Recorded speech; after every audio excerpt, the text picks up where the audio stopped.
dans le CTF Tricks de Hack the Box, j'ai utilisé wfuzz, mais vous pouvez également utiliser un bon petit outil qu'on va venir récupérer, qui va nous permettre d'énumérer les vhosts quand on en a besoin. Scout. Ok, parfait. Donc il lui faut GQ. C'est pour ça que ligne 8 il y a écrit commande introuvable. Donc vous faites un sudo apt install GQ et on va relancer le script sudo bash install. Et là, ça fait le taf, d'accord? Donc, je dois avoir scout. Ok, j'ai scout. Donc, j'ai plus besoin du fichier d'installation, tu l'as compris. Sudo rm rs scout. Du coup, je peux lancer scout. Ok, il l'a déplacé vers OPT. Alors, comment ça se passe? Je peux lui donner une heure. Ok, là je peux lui dire http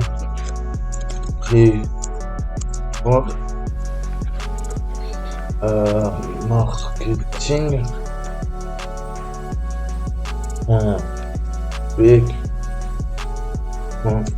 html.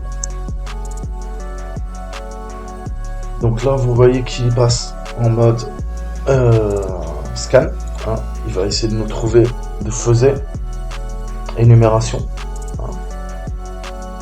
Donc on peut lui préciser des codes, exactement comme wfuzz.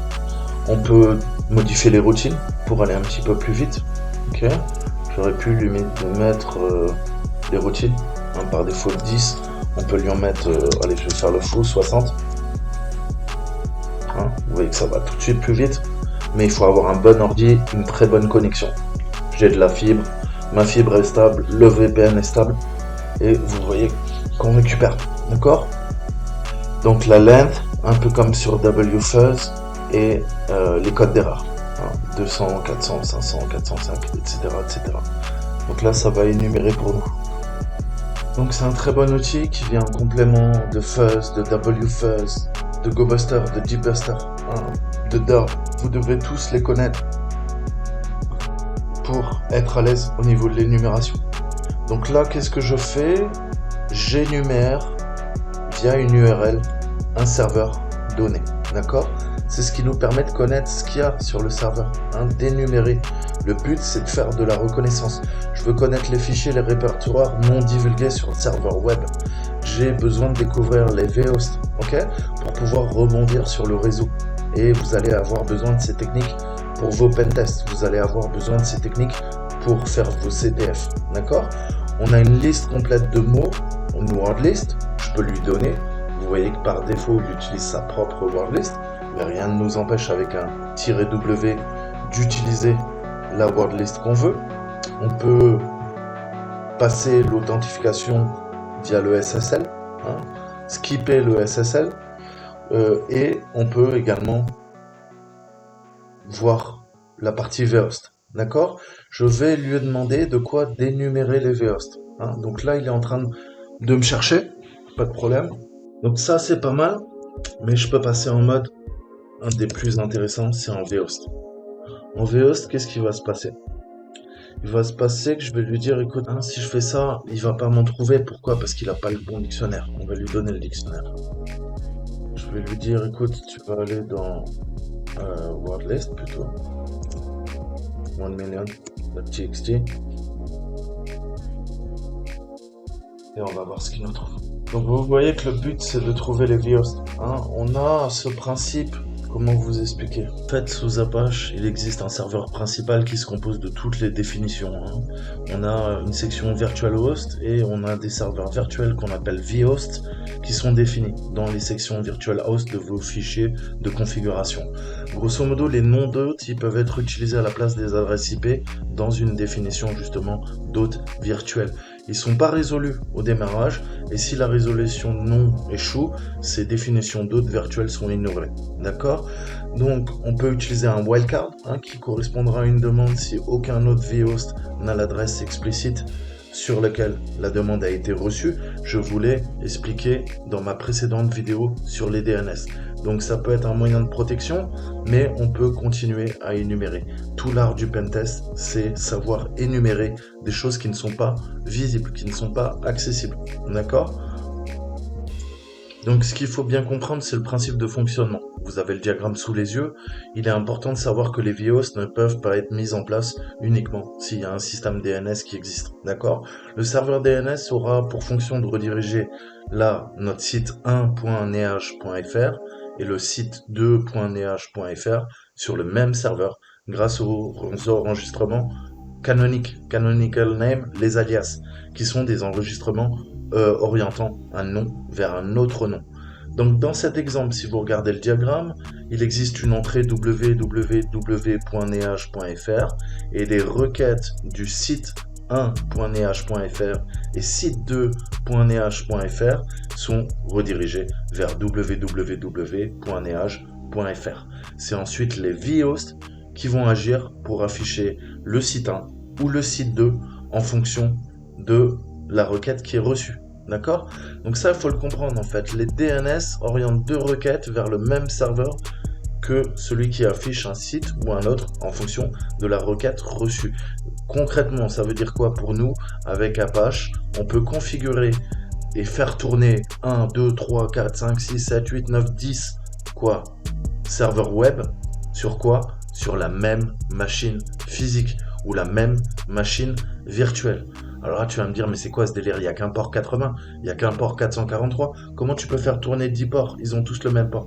Non, on va se servir justement de ces techniques pour, grâce au DNS, faire tourner sur chaque port un serveur, un domaine, d'accord ? Un sous-domaine même, un node virtuel, ce qui va nous permettre justement de pouvoir faire que ça soit totalement transparent pour une personne lambda qui vient consulter le site de l'extérieur, mais au niveau de l'infrastructure interne du serveur web DNS, on sait que il y a des serveurs qui se situent sur certains sites et en fonction de la requête qui est aussi du back-end, via le front-end, votre client, votre post-client, vous qui naviguez, le serveur sait vers où vous redirigez, d'accord ?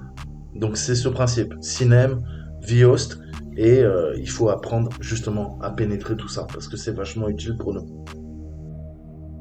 Donc, t'as rien compris ? Ce que tu dois retenir, à quoi servent les vhosts ? Il y a juste ça qu'il faut retenir. Un vhost, un virtual host, ou vhosts au pluriel, permettent d'héberger plusieurs domaines sur un même système, souvent doté d'une seule IP publique. D'accord ? Donc la clé du succès, c'est de créer, de cruncher vos propres dictionnaires. Ok ? Je sais que j'attaque un site et tout commence par pré-production. Et là-dedans, on a des trucs bizarres, tu sais ? On a genre service de paix.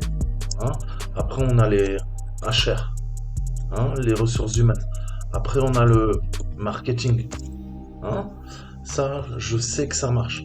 Donc, grosso modo, comment ça fonctionne ? Je suis sur un domaine qui s'appelle trick.htb et il y a un sous-domaine qui commence par pré-prod. Et après, techniquement, on a quoi là ? On a un vhost. On a plusieurs vhosts. Ok ? Comme je vous l'ai expliqué, maintenant vous savez à quoi ça sert. Moi, je veux énumérer. Mais ça, je peux pas le faire avec la commande que je vous ai donnée. Il faut que je lui donne une custom word list. Donc là, je me suis créé quoi ? Je me suis créé une custom word list. Tout ce qui commence par pré-prod. D'accord ? Donc j'ai pris un dictionnaire. Vous voyez le 4 subdomain, c'est quoi ? Ça termine par tbsoc. Et moi, c'est quoi ? Ça termine par tbsoc. Ouais, qu'est-ce que j'ai fait ? J'ai utilisé sed, ok, pour ajouter tout ça. Donc ça, c'est vraiment, il va falloir apprendre à utiliser sed, awk, crunch. C'est des outils qui vous permettent de faire votre propre word list. Alors là, tu vas me dire, ouais, mais c'est quoi le délire ? Tu te rappelles, pendant que je te parlais, on avait plein de trucs. Maintenant, si je lui dis quoi ? Si je lui dis, tu sais quoi, tu vas faiser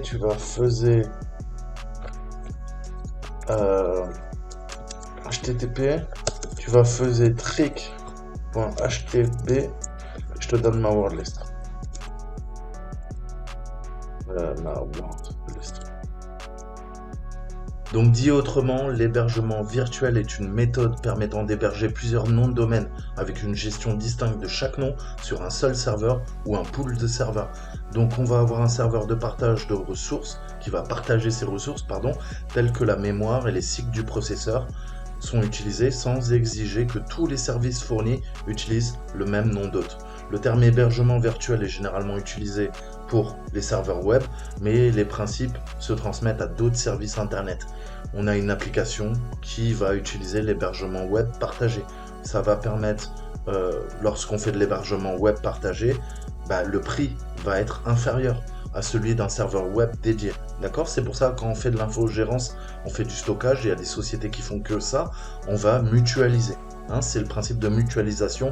On va héberger différents clients sur le même serveur physique. D'accord? Il est également très courant qu'une seule entité veuille utiliser plusieurs noms sur la même machine. Un client va vous demander ça. Et puis, il faut que les noms puissent refléter les services offerts plutôt que l'endroit où ces services sont hébergés.